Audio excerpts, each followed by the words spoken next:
aizbraukšu, es tagad aizbraukšu apakaļ, es vienkārši sievai teikšu, bija tik super, es runāju, un mums tur par tēmām, beidzot par cipelnētieši, varēja izrunāties nopietni.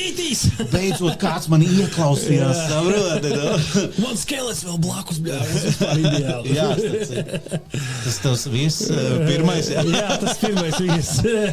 Nē, tas ir klausītājs, tieši tik interesanti šeit ir. Jā, es arī diezgan dzīvē pašķiroju cilvēkus tādus, tik vaļā no toksiskiem tādiem, no toksiskām attiecībām, kas tu jūti, ka tev viņas, viņas velk no tevis vairāk nekā pirmkārt tu gribētu dot, un tas tā enerģija ir, jā, ka tev, Varbūt tās ne arī cilvēki ir visādi, jā. Un varbūt viņi arī nav toksiski. Varbūt tās viņi vienkārši ir pēc dabas konkrēti kaut kāda tipa, un viņi pat neapzinās to, bet tu jau apzināsi, tev jau filtrs.